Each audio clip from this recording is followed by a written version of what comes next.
Hello and welcome back to the Jo's Art History Podcast, a podcast which celebrates all things art historical every single day. It's the final episode of season 1. Yep, after 35 weeks of non-stop art historical content, I thought now would be the perfect time to round off season 1 in style. And I promise you, we're going out on a high. On today's episode, I sit down with art historian and artist Joanne Oatts to discuss one of art history's most iconic female artists, Georgia OKeeffe. OKeeffe is one of those artists who was all too quickly pigeonholed as a creative who solely painted flowers and that contained highly sexualised undertones. I'm happy to report, however, she is far more than that, and thanks to the continued efforts of art historians around the world, as well as a recent blockbuster exhibition at Tate Modern in 2016, OKeeffe's outpour has been rightly reevaluated, showing the artist in all her glory.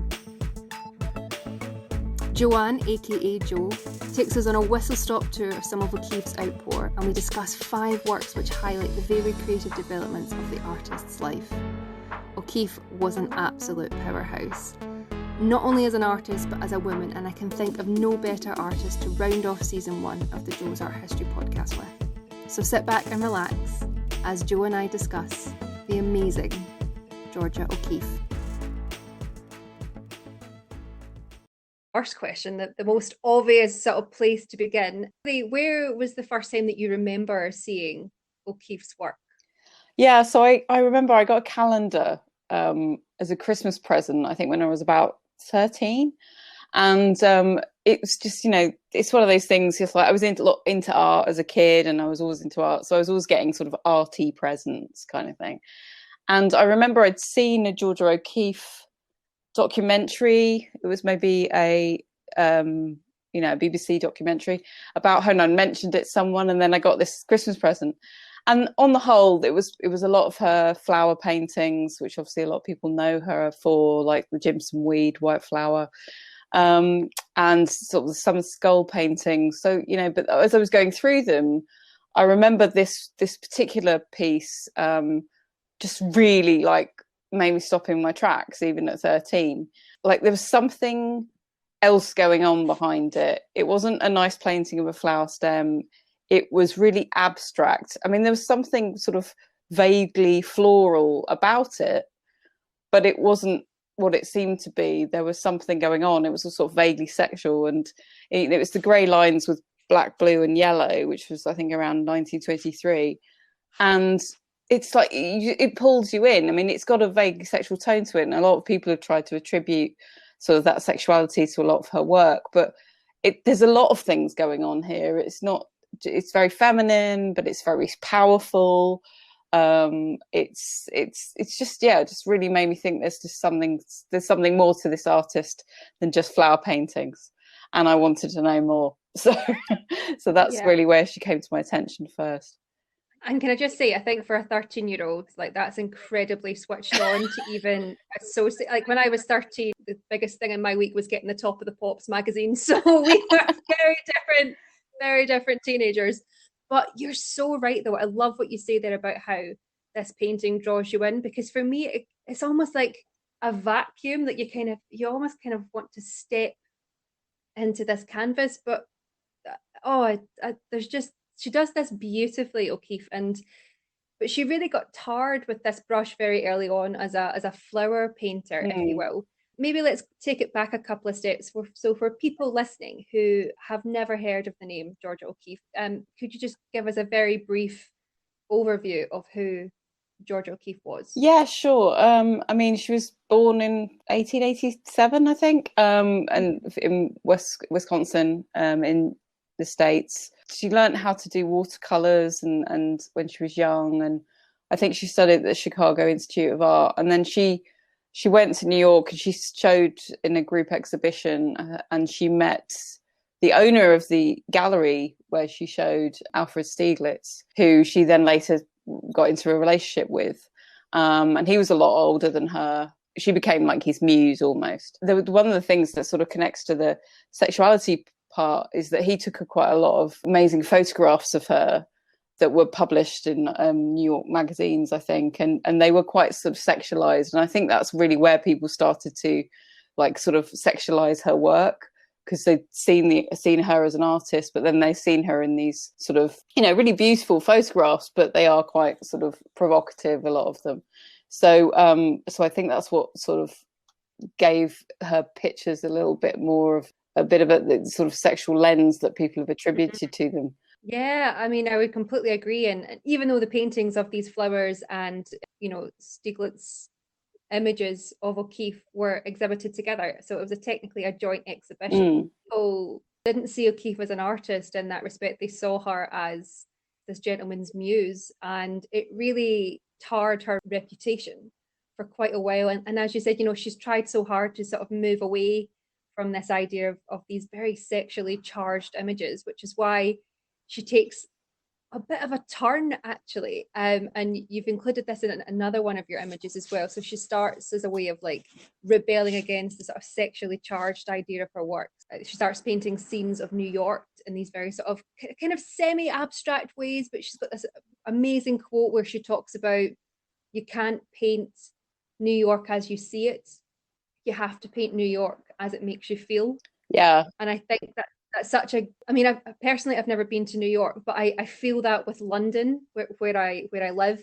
There's a feeling that a big city, the energy, but also how alone it can make you feel sometimes, that the sheer sort of scope and scape of it, and how you are minuscule within it. And I think her New York series is brilliant at that. But funny how she kind of rebelled against people associating making her work sexual, and that was something she didn't want. Yeah, and I think that's the problem a lot of the time with women artists, is that you know, there's a sort of, in a way that they don't look for in male artists. They sort of they want to sort of sexualize pictures that women paint. So I think that's a problem that she had, and unfortunately I think it's still a problem today, to be honest with you. But the one that I shared with you, which is a street, 1926. What's lovely about that is, there, like you were saying about that city vibe, it's got a sort of slight sense of claustrophobia about it, because it's all like the way it's painted is like that sort of high ups, but the perspective is like, you know, sort of looking down a street with very, very tall buildings that you almost can't see the top of in your peripheral vision. But the way that it's painted is that you just sort of, literally the walls are closing in. So I think that's sometimes it's both a beautiful picture of the city, but it's also got that kind of slightly, you know, the negative side of it as well. And there's that sort of duality going on at the same time. But I mean, I think like you, I think we've discussed sort of off air, is that, you know, hadn't really seen these paintings until the Tate retrospective a few years ago. Yeah. Oh my goodness. So I will hold my hands up now. I don't know, and I feel I say this in every episode of this that I do, but I honestly do not think my undergrad art history degree touched on Georgia OKeeffe, because I had never heard of her. And then all of a sudden this huge big exhibition was going on in London, and everyone was going bonkers over it. And I was like, who is this woman? Because essentially the lead image, the cover image that was plastered on every bus and every tube stop was this Jimson white flower, which of course is so iconic and was the cover image for the incredible catalogue that Tate put together. And as I said to you earlier, you know, when I walked into this exhibition, I was like, all right, okay, we'll go see it. We might, you know, I'm one, you might as well try it, because you don't know if you don't try it. So I went along. I was like, don't really fancy seeing that, you know, an exhibition full of flowers. And ate my words, these New York scapes were amazing. So colourful, so just really powerful. And they really spoke to, you know, like you said, there's this idea of this city sort of dwarfing you from your viewpoint. It's sort of stretching up, it's endless, but there's like a glimmer in the sky, that there's freedom, but you can't.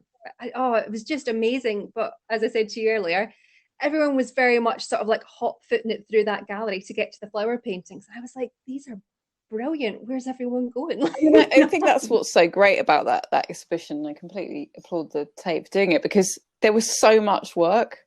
There was so much diverse work, and showed all the styles that she'd experimented with. There was abstract, there was sort of touches of cubism, you know, like Kandinsky in there. There was like beautiful color pieces. There was some very monochrome pieces. I mean, there's some really highly abstract stuff where she'd literally just done some curves or a brushstroke or whatever. And I think that's the thing, is everyone just thinks of the flowers, and just it's sort of selling her short as an artist, because she was so curious. And what's so interesting about the flowers, I found this quote that she said about flowers, that she said, "I hate flowers. I paint them because they're cheaper than models and they don't move." Which I thought was amazing. And I think that's about says something about her personality. I think that's another reason why I was kind of drawn to her when I started to find out more about her. She's got this sort of tough, you know, like feminine power that she's just going to carry on regardless and paint what she wants. Like at all times in her life, she had people, usually men, telling her how to paint, what to paint, you know, and she just always tried to just do what she wanted to do.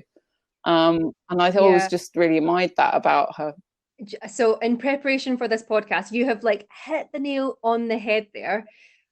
Something that I didn't realize, because I had never heard her speak. And I think there's something when you hear an artist's own voice talking about not even just their work, just what they do on a day-to-day basis. She is really headstrong. She is an absolute powerhouse, really, and she takes absolutely no nonsense. There's a brilliant interview that's done, I think it might be for the Whitney, and I'll leave it in the show notes below. And Joe, I'll send it to you an email if you haven't seen it.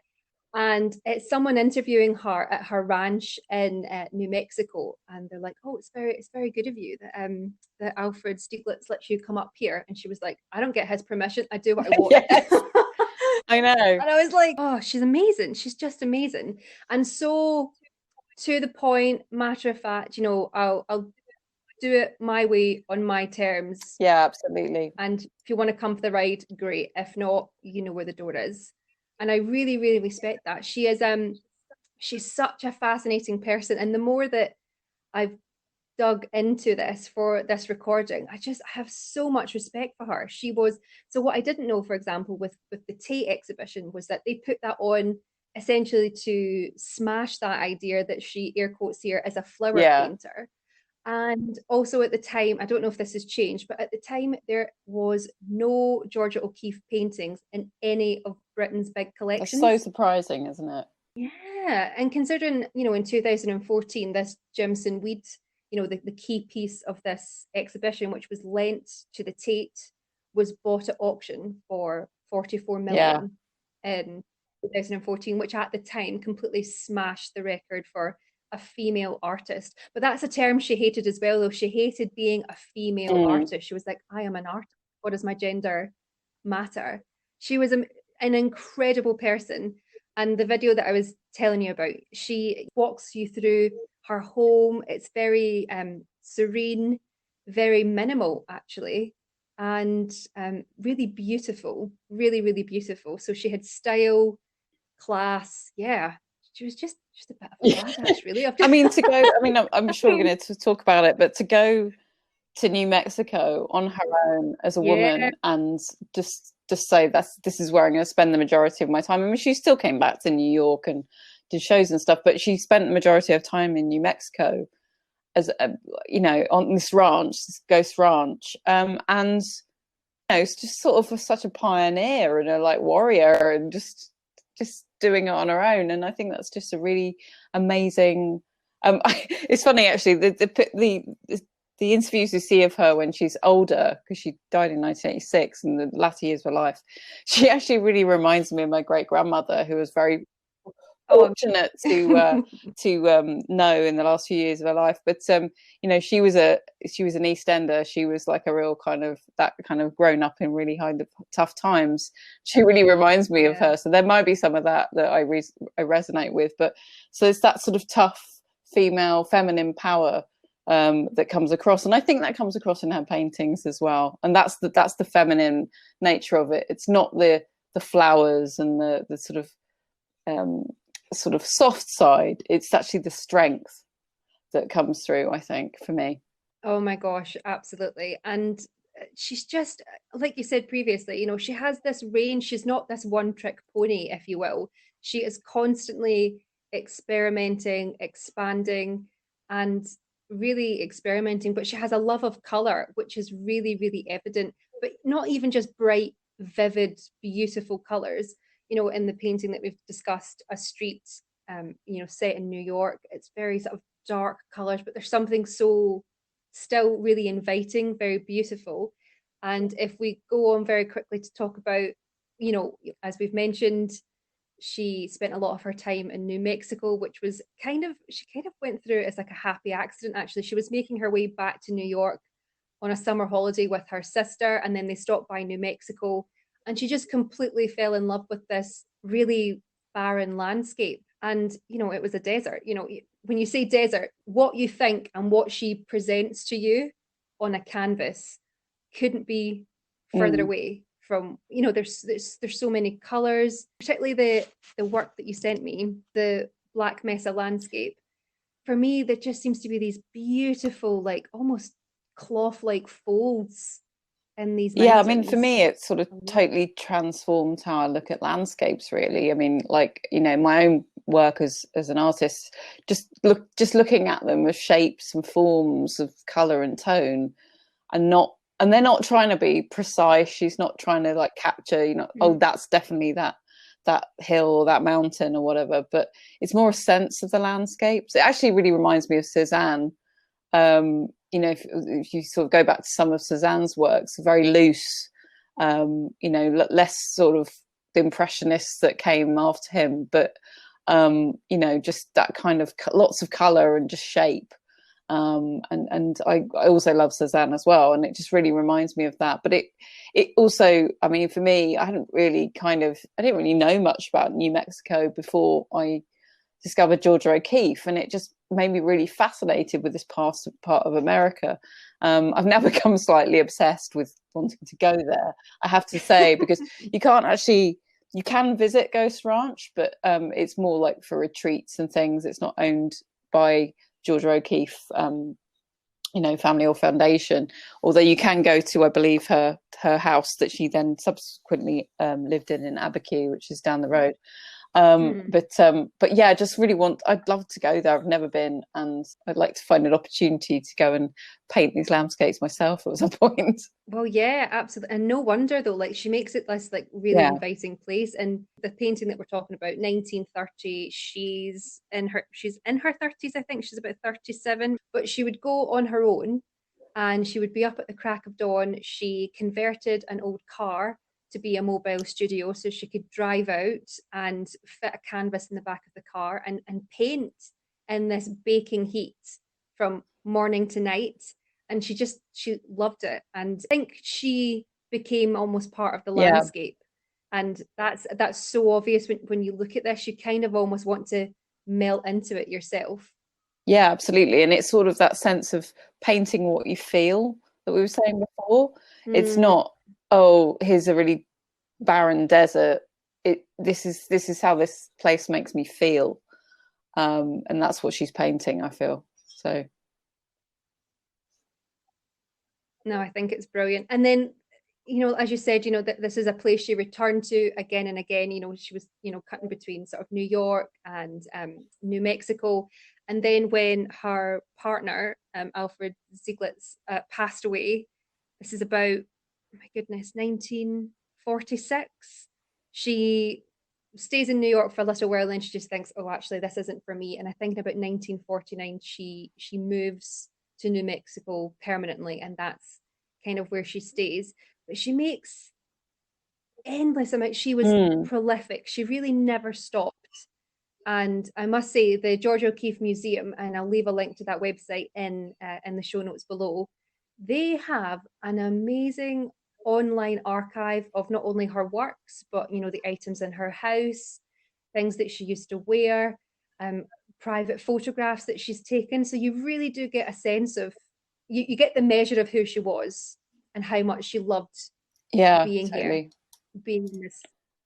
I mean, that's the thing. I was quite impressed myself. I mean, there's not a lot of artists whose you know, the people looking after their legacy are sort of that sort of open about sharing that sort of stuff, unless you actually go there. And so it's a really, really amazing archive. And you can really just see the range of her work. That's just always the surprising thing. I think it's also important to note that, you know, as we said previously, you know, she was kind of tarred with this brush with, oh, her paintings are quite sexual, but very, very soon after this, you know, moving into the sort of 40s and 50s, she became really well known in America. People knew her work. She was relatively probably one of the first living female artists who had some form of acclaim. Before this point, it really wasn't considered, air quotes here, an okay profession for a woman to be a painter. So she was really up against it in terms of representation and breaking the mold, really. And people do hold her up as this woman that sort of was the first to sort of bang the drum for independent female artists pursuing that as a career and not as a, again, air quotes, you know, acceptable, nice pastime. Absolutely. I think I was watching a clip back the other day about what it was an artist called Judy Chicago, who you might have heard of. She was saying that because she's a very feminist, known as a very feminist artist, and she was saying what a huge fan of Georgia OKeeffe. But Georgia OKeeffe didn't like to think of herself as a feminist, and as you said, didn't want to be seen as a woman artist. But I think as a woman, you can still really, really connect with her work because of her, as much about her story as anything else. And, you know, just that whole sort of sense of really understanding like color and shapes and how we respond to our environment, and just looking at the world in a slightly different way. And I think she does that beautifully. And I think, you know, I just found that quite empowering. It's like just someone having their own voice and just really like putting it on the canvas. Yeah, oh, absolutely. And you know, for anyone that hasn't, you know, that wasn't in London or has never heard of this retrospective, do go onto Tate's website. They've got a wealth of information, and also the Met Museum in New York, the Whitney as well. There's loads. I'll leave links to all these things in the show notes. Or even just Google, you know, Georgia OKeeffe. There's fantastic, you know, very short introductory videos to who she is as an artist, and that give you a very quick overview. And you'll see sort of firsthand visually, you know, her range of works, how powerful these are. And yeah, she's just someone that continues to surprise me. The more I dig into her, the more I sort of respect her. One of the other works that you sent, which I was like, oh my goodness, this is the work that I see. Because there's a very, very famous photograph of OKeeffe when she's in her 70s. And she's in the desert and she's got one of her paintings on an easel. And correct me if I'm wrong here, but this is the painting that's on that easel. And I think it's the painting that when I look at it, I just see my great grandmother. But it's the picture that reminds me of it the most, because she's just defiantly standing next to this massive canvas in the middle of the desert being interviewed. And if you ever see a clip of the interview, she does come across as a sort of slightly grumpy old woman, but she's just still just trying to maintain her unique voice and just sort of don't try and say I'm these other things. Don't, you know, just don't put something on me. Just look at the work. So yeah, Pelvis series, Red with Yellow, which is it was made at Ghost Ranch, and it started basically. She started to pick up bones from the desert floor and began to paint them. But she paints some of them like the skulls and things like that. But quite often she's painting the shapes in between. So the holes in a pelvis bone, she's looking at the sky through the hole. So it's as much about what's going on around the object as it is painting the object itself. And it creates these amazing shapes, and these shapes come back again and again in her work, whether they're shapes in bones or they're shapes of rocks. There's a whole series of rock paintings that was in the retrospective. And it's just her very unique perspective of looking at the world, which I love. And I think this is a really good representation of it. What I love when you sent me this was, I know I can't remember if this was in the retrospective or not, because as we said earlier, there was a lot of works. And I don't know how you felt, but I needed to sit down after I left. I just felt, because it ended up being something like 16, Yeah. 17 rooms. Every room was a different theme. And when I left and then you hit the gift shop, which was just everything in your face, I was like, whoa, I understand why there's a cafe. I need to sit down. So I can't remember if this was in the retrospective at the Tate or not, but when I saw the title, I was like, oh my gosh, I didn't know this was a pelvis bone. And when you say that and you know that and you look through it, you're like, yeah, of course it is, because you can see the indents, there's cracks, but it's her handling of color in this that you kind of almost want to dive in to like the negative space into that yellow to see what's going on behind it's almost like that's the sky and the sun, and that's the beyond. It's like the beyond what she's seeing immediately in front of her. Like, it's a bit like going back to the street painting. It's there's sort of light at the end, and I think she's you know, there's something about painting anything to do with bones that I think is really connects with her own sort of mortality, or any kind of mortality, because it's like, well, this is what who we are when we left. We're just this thing. And obviously the animals' bones that she was picking up, she was sort of, you're looking at that and imagining that animal's life. So if you're looking at it through that perspective, you can't help but sort of think about those things. And I think that perhaps, you know, that's something that was going on in her head at the time. Well, absolutely. And it's, you know, the idea of, you know, morality and using, you know, skulls and bones to remind your viewer, you know, of their impending morality. This is what eventually you will be reduced to, is a theme that's been in the history of art since the beginning of time, really. It's a constant theme that reoccurs, but she picks it up and makes it her own. And she kind of, you know, underlyingly, she's kind of reminding you or confronting you with death. And people tend to, I don't know, kind of shy away from the idea of bones. You think, oh gosh, no, I don't want to paint that. You know, if anyone listening's ever done any sort of still lifes, you know, no one's really warning towards,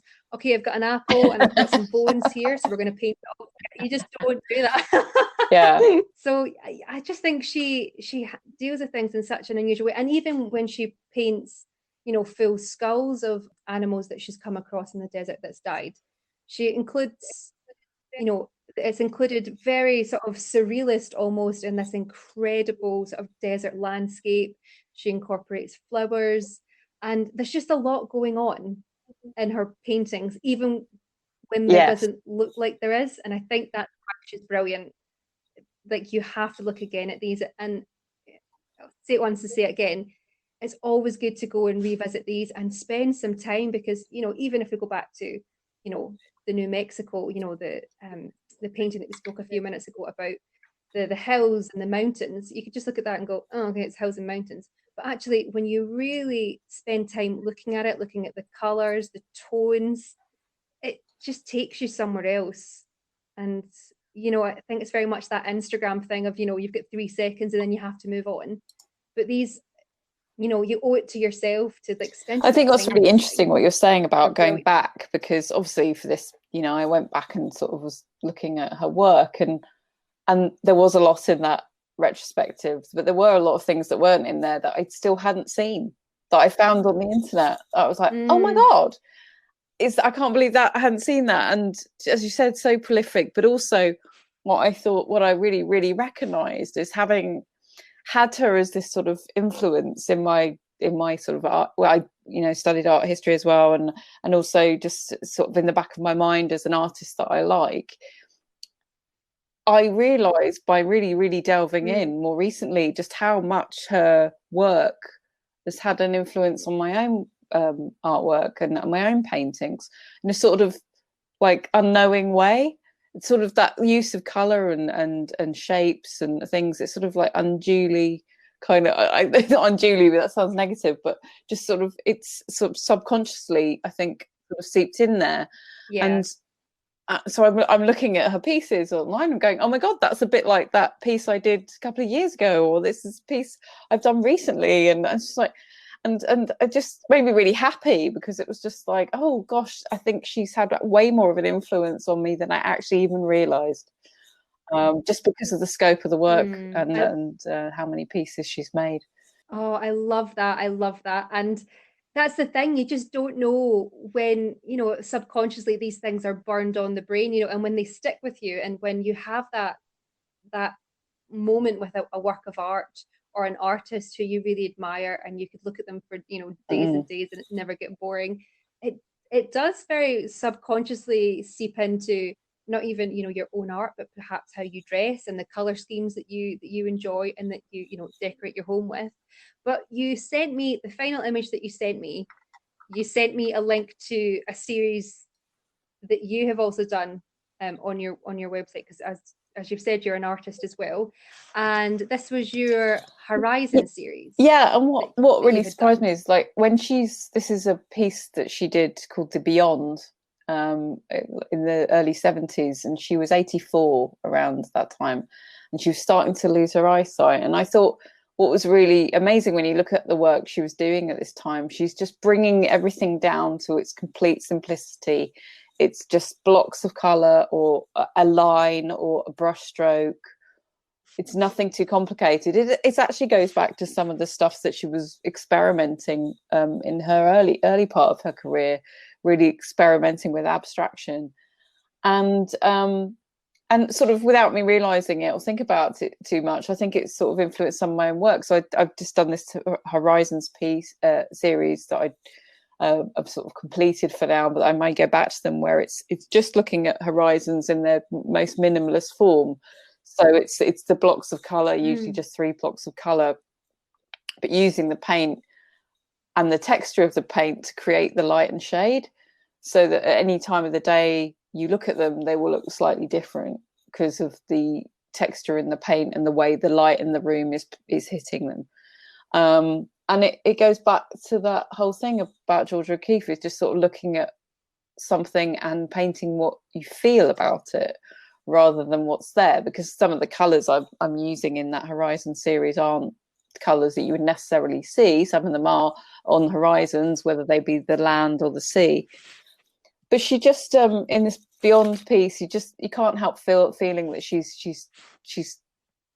contemplating her age, she's contemplating her work.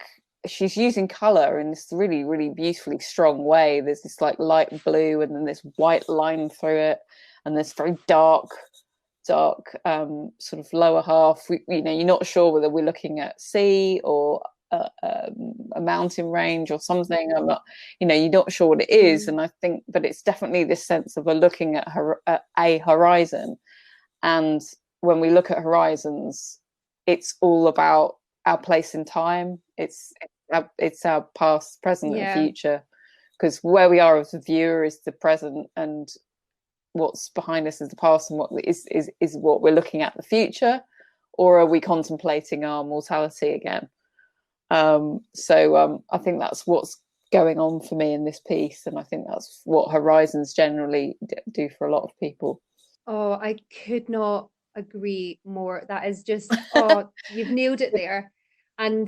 But you have, though, because think about it, when you look at a horizon or a sunset or anything, you instantly enter a mode of reflection, or you acknowledge your present moment that you're in. Sometimes if it's really beautiful, you think about people. And that's what this is, and what horizons do, and perhaps what she as an artist, it's called The Beyond, as you said. She was in her sort of late 70s. Oh no, late 80s, sorry, by this point. Yeah, I don't really know what else I can add to that, Jo. I just think that, thank you. I do well get done. A star. Oh, beautifully put. And as I don't know if we've mentioned, but OKeeffe went on to live a very long and healthy life. I mean, she lost her eyesight sort of very near the end, but she lived to the ripe old age of 98 and continue making right up until the end, really. She had a lot. She had help. She'd moved into a house in Abiquiu, which is another part of New Mexico. and I think there was a family or that were helping her, just sort of, with her sort of day-to-day stuff. And there was a young man who was helping her literally sort of choose paints and, just help her create her work, because, she was frail. And as you say, he was kind of her eyes, I think. Yeah, it's she was still working right up to the end. I think that was what's amazing. What I didn't put in the ones I sent you, but what is really lovely is to go and look at some of the paintings of the house she lived in Abiquiu. And there's this door that she keeps painting over and over again. It's this big double door, and it's like a square, and she just paints it over and over again. And whilst it's a really simple image, they're all really compelling, because she's painting them at different times of the day, so the light is different and the shadows are different. And it just shows she's still exploring, she's still being inquisitive and curious right up to the end, which is just really, really amazing. And, maybe a nice link back to somebody like Cézanne, or maybe one of the Impressionists. They took the same subject and again studied the same thing, but at different times of the day, different times of year, and the effect that light has on one point, how you can look at it 1 minute and then 5 minutes later and it's slightly different somehow.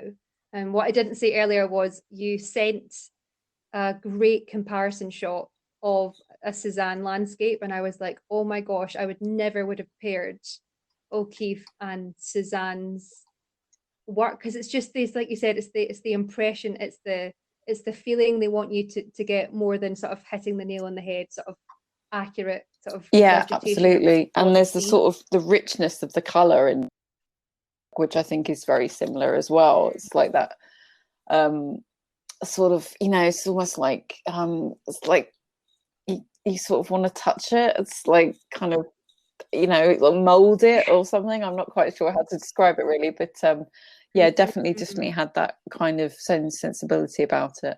Jo, I have loved talking to you so much about Georgia O'Keeffe. This has been such a learning experience for me. It has given me a complete new appreciation of what a powerhouse of a woman that she is. Is there anything you want to say that you think, I haven't touched on this yet, before we sort of head off? Or, for someone perhaps who hasn't seen O'Keeffe's work before, is there, a nice starting point? There was a really good documentary done by the Imagine series, the BBC. I think it was actually when the Tate retrospective was on, which I believe is on YouTube. It's a really, it really does go into her sort of story really well, I think. It's Alan Yentob, and so I think that's a good starting point. But just Google around. There's some amazing Pinterest boards out there of her work, I think what's great about her is I think there's something that anyone will like, whether it's the cityscapes or the mountains or the flowers even, or the more abstract pieces. The still lives of the skulls, etc. I think that she's got a lot to offer anyone who's interested in art. I would completely agree. In preparation for this, I was listening to the Great Women Artists podcast, actually, and they have an episode on O'Keeffe, and Katie Hessel, who runs that, she is interviewing one of Georgia O'Keeffe's, not biographer, but she's one of the sort of lead curators of this big exhibition that toured in America. And she said that she didn't actually know about O'Keeffe's New Mexico paintings, and she didn't actually think very much. She'd come across them, she hadn't really thought too much of them, but what she really liked was her cityscapes. And then she said it took her to actually go to the desert where she was painting and actually see the environment, because she was born and raised in New York City. She'd never left, so she couldn't really empathize with what she was trying to create. So, and for me, I wondered if that's why when I went to the retrospective, I really chimed in with the street series, because that's what I knew. And as the sort of desert series went on and on and on, as brilliant as it was, I was like, oh, whoa, this is getting way surrealistic. And, it can get way out there at times.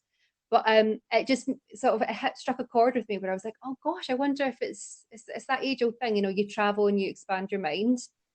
And it's the same with art. When you travel a little bit, or art allows you to kind of do that without really leaving.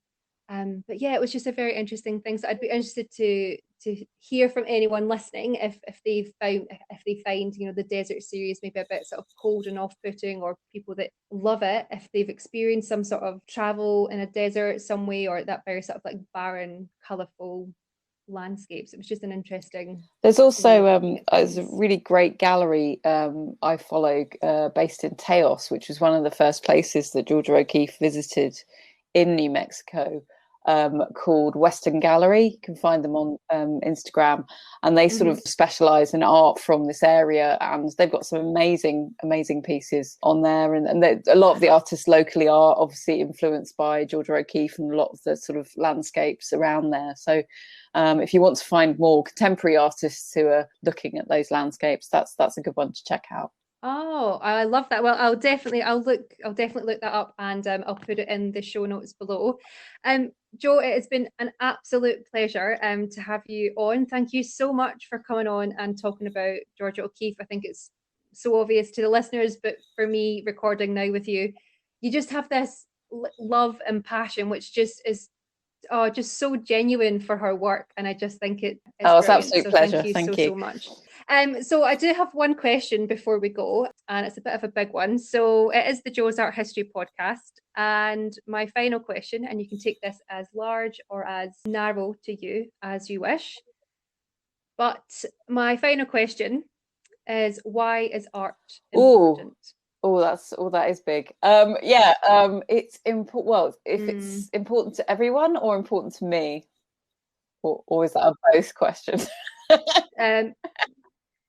Hey, whatever road you want to go down. I think actually, when I think about it, I think that they are actually the same thing.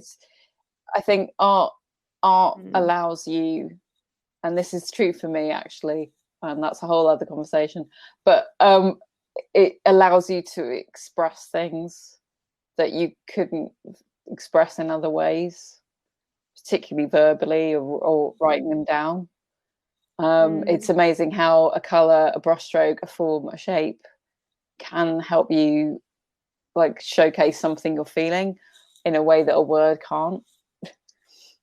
I think that's my main reason why art is important, and that's it. Yeah, and it helps, and therefore it helps people express themselves and help us sort of make sense of the world. And so funny that you said that there, actually, because that reminded me of something that I read about OKeeffe, and that's what she said about colour, is that and form and shapes, is that she can express something better in a form than what she can in words. And there's a quote that I read somewhere, it might be on the Metropolitan Museum of Art's website, where she says, words are not my friend, that's good. Canvases. So I remember that one. I should have said that. So there you are. Well, no, it just made another akin moment with with OKeeffe. Jo, before you go, where can people find you and connect with you? My artist website is JR Oatts. That's Oats with 2 T's, no E. JR Oatts Art at .com, jroattsart.com, and I'm at JR Oatts Art on Instagram and Facebook. Oh, amazing. And I will link all of that in the show notes below as well. Finally, thank you so much for coming on. It's been Take care. Pleasure to talk to you. You too.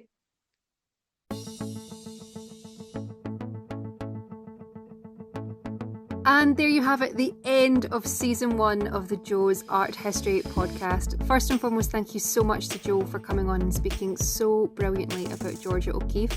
I really loved researching for this episode, and I really loved speaking with Jo about it. It was such an interesting conversation, and it's always fantastic to speak to someone who has such a passion and love for the artist. So thank you so much, Jo. You were the perfect guest to end season 1.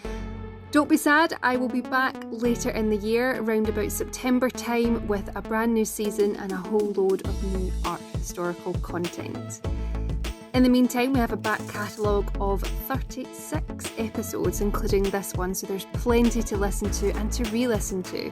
And as well as listening on Spotify and iTunes or wherever you find your podcast, you can also find every single episode as a YouTube video on Jo's Art History YouTube channel. And and I'll leave a link to that in the show notes below. And the nice thing about the YouTube video is whenever I speak about work, we insert an image as well, so it saves you sort of running around and Googling trying to find the images. If you've enjoyed the podcast, please make sure to like, rate and subscribe, because it means you will not miss an episode when we return in September with season 2. As well as that, it also helps other people find the podcast. And hey, if you've really enjoyed it and want to tell a friend or family member about it, please feel free to do so. Word of mouth, as they say, is always the best form of advertising. If you want to get in touch with anything discussed throughout this episode, or of course the entire season of Joe's Art History podcast, you can email me, joesarthistory@gmail.com, or you can DM me on Instagram @joesarthistory. And while you're there, why not give me a little follow as well? It's always amazing to hear from people who have enjoyed the podcast and hearing about how it's inspired people in some way or how much you've learned from it. So it really means a lot when you do get in touch. And also it's brilliant when you get in touch with my guests as well to tell them directly that you really enjoyed listening. It really means a lot. So if you perhaps don't want to leave a review or ping me a wee message, then why not ping Joe a message to say that you enjoyed this podcast? Joanne, I mean, not myself. And for the last time for season 1, I've been Jo McLaughlin, your host and resident art historian.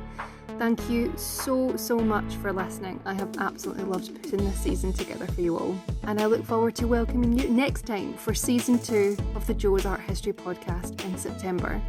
Until then, keep learning and remember, art is and always will be for all. See you in September.